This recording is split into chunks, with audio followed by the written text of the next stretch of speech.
Manchester United predicted lineup versus Real Sociedad with midfield switch and very rare start. Manchester United take on Real Sociedad in the first leg of their Europa League last 16 tussle in Spain on Thursday evening. Manchester United will be targeting a return to winning ways when they face Real Sociedad in the first leg of their Europa League last 16 tie at the Real Arena on Thursday evening. United bowed out of the FA Cup on Sunday, losing to Fulham on penalties at Old Trafford, meaning the Europa League is their last remaining hope of winning silverware this season. United progressed to the first knockout stage of the competition with 5 wins and 3 draws in the league phase. United finished the new-look league phase third in the standings, ensuring they automatically qualified for the last 16. Sociedad progressed via the playoff round with a 7-3 aggregate victory over Danish side FC Midtjylland. Ahead of the clash in San Sebastian, United have named an 18-man travelling squad, confirming they will be without both Harry Maguire and Manuel Ugarte through injury. With Altay Bayindir still missing through injury, Andre Onana is expected to secure his first start in the Europa League since the 2-1 win over Victoria Plzen. Bayindir started the Reds' last 2 league phase matches. Ahead of the Cameroonian, Matthijs de Ligt, who addressed the media at Wednesday evening's pre-match press conference, is likely to start, and could be joined in the backline by Lindelof Yoro and Victor Lindelof. The latter last started a game for United on December 19th. Ugarte's absence means Casemiro is highly likely to take his place in midfield and provide United with the defensive nous they will require in the engine room. He has started just one of United's last 4 European matches. Bruno Fernandes has stepped up his performance levels in recent weeks and has been more effective in one of the 2 number 8 positions, meaning it is likely he will start alongside Casemiro in midfield, with the pair flanked by Diogo Dalot and Patrick Dorgu in the wing-back positions. Dorgu is available for the clash with the La Liga outfit after missing Sunday's game through suspension, as his 3-match ban only applies to domestic fixtures. In attack, United are seriously struggling for options, meaning Joshua Zirkzee and Alejandro Garnacho, who came off the bench against Fulham, are likely to start in the 2 no-10 positions, offering support to Rasmus Hojlund. The Dane has 5 goals in the Europa League this season and will be desperate to end his 18-game goal drought. United predicted lineup versus Real Sociedad: Onana, Ligt, Lindelof, Yoro, Dalot, Casemiro, Fernandes, Dorgu, Zirkzee, Garnacho, Hojlund. Meanwhile, in other news, Manchester United want to sign one of the best midfielders in the world. Manchester United are eyeing a summer move to sign Real Sociedad midfielder Martin Zubimendi for Ruben Amorim, GivMe Sports sources have been informed. The Red Devils are expected to oversee a major squad overhaul this summer as Ineos hope to rebuild the squad in the image of their new manager, despite the struggles he has had since taking charge in November. Financial constraints at Old Trafford mean they must look for value deals in the market, and one player who is now emerging as a target is Spain international Zubimendi. Spain international has a £51 million release clause. GivMe Sports sources can confirm that while Manuel Ugarte has established himself as a key performer under Amorim, Manchester United are still looking to add more legs to the squad during the summer window. Casemiro and Christian Eriksen are expected to be moved on this summer, with the manager admitting they don't provide the dynamic energy required, while there are reservations about using Kobbie Mainoo in the deeper midfield role, as he doesn't have the pace or stamina to perform there and is more effective further up the pitch.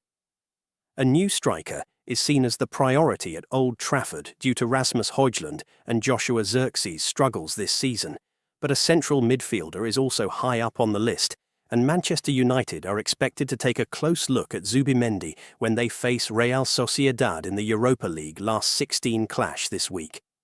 The Spaniard has been described as one of the best midfielders in the world by his national team boss, and rejected a move to Liverpool last summer in order to stay with his boyhood club. But a deal is expected to happen this summer, and a move to the Premier League seems like the most likely destination. Zubimendi has a release clause worth £51 million, which represents fantastic value in a market where Ineos are tightening the purse strings.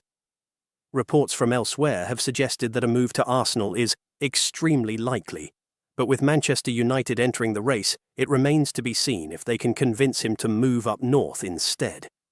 Meanwhile, in other news, Ruben Amorim is facing his Erik ten Hag Cristiano Ronaldo moment at Manchester United.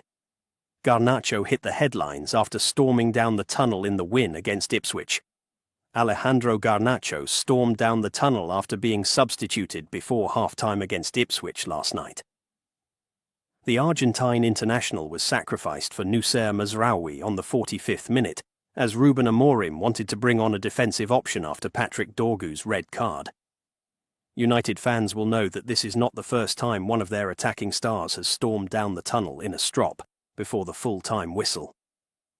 Cristiano Ronaldo infamously left Old Trafford early after Erik ten Hag refused to bring him on against Tottenham 2 seasons ago.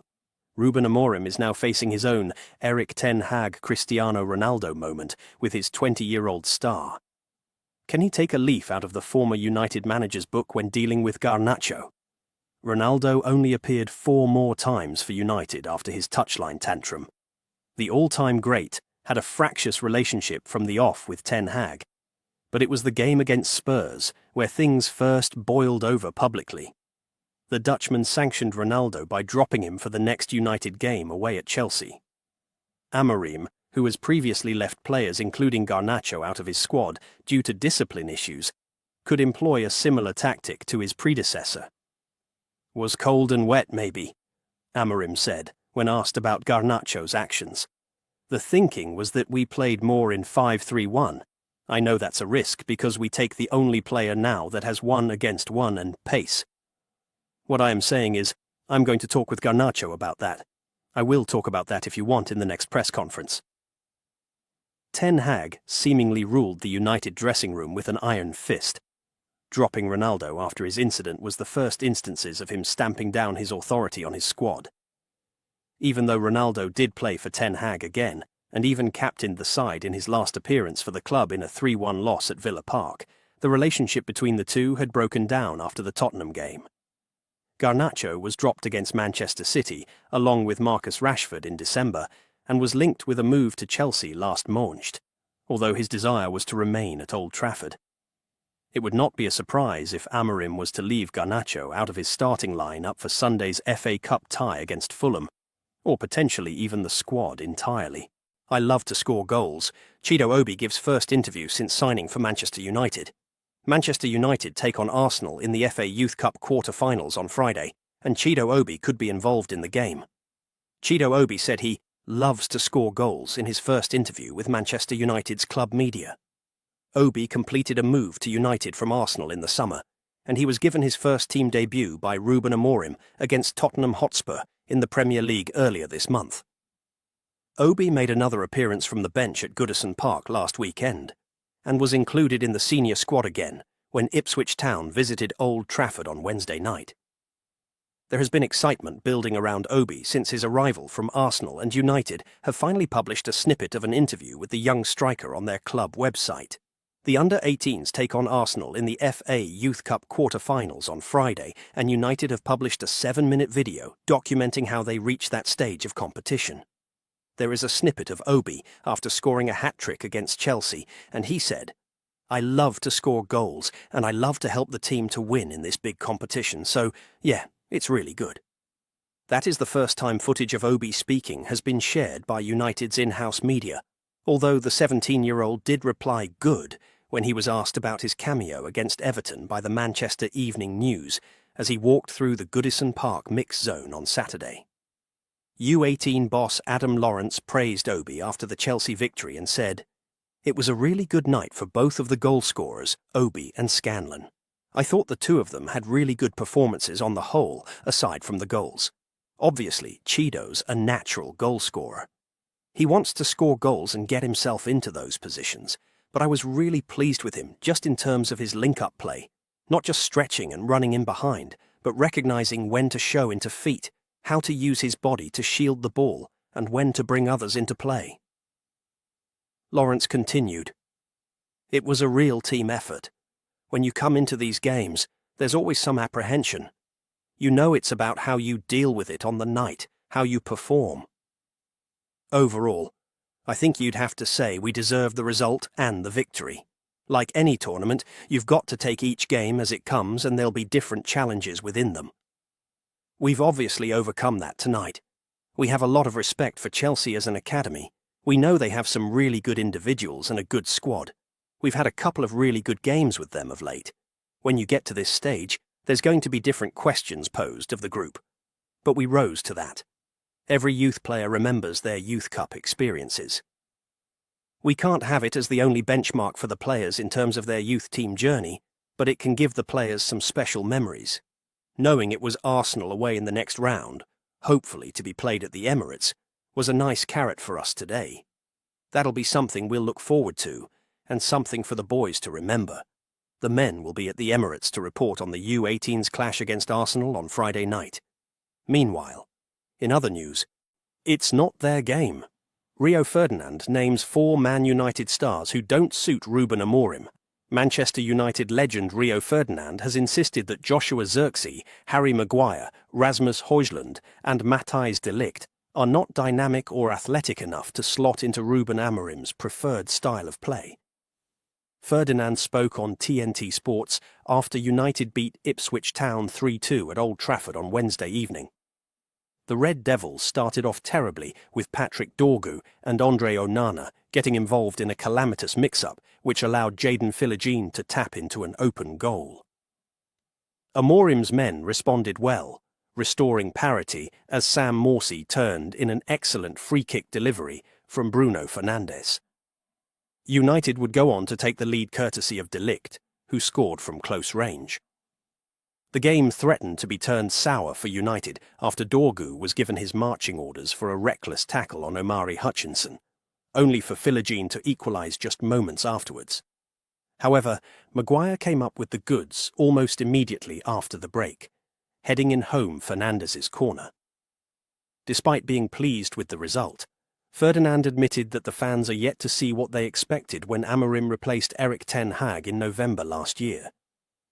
Ferdinand said on TNT Sports, "I think if we're being brutally honest, there hasn't been the progress that we all anticipated." Where he came from, how successful he had been, and the silverware he brought to Sporting, the anticipation of him coming was like, wow, what an opportunity we've got now with this young manager, and it hasn't transferred here. I sat with him the other day and you can see there's a desire, there's a work ethic behind the scenes, and he's nipping at everything to try and get this right and turn it around, but things haven't been smooth for him, and he hasn't managed to get it to where he wants to at this point in time. Ferdinand added, "I think he needs to just get to the end of the season, really regroup, and then start building again, building the team and coaching the team, because right now they've been stuttering along, and that's probably being polite." I watched Sporting a few times, in Europe especially. They were an athletic, dynamic team. That was one of the staples of that team, the hallmarks of that good team that was winning things. He continued, "This team aren't a mobile, dynamic team. If you look through the heartbeat of this team, they have other qualities, but being physical, having the ability to overrun teams physically, they don't have that capacity." Asked whether Zirkzee is the type of player that suits Amorim, Ferdinand answered, "Oh, De Ligt, Maguire, Hojlund, it's not their game.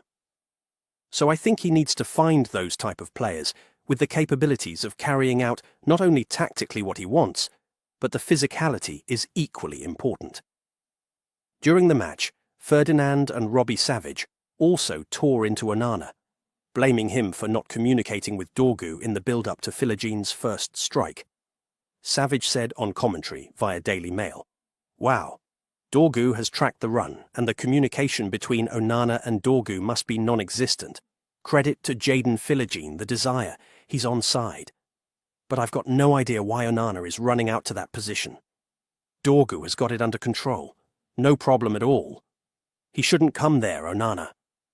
I might be completely wrong, but stay. The defender has got it under control, so stay in your 6-yard box. Credit to Philogene. What a start from Ipswich." Savage went on, The defender has got it under control.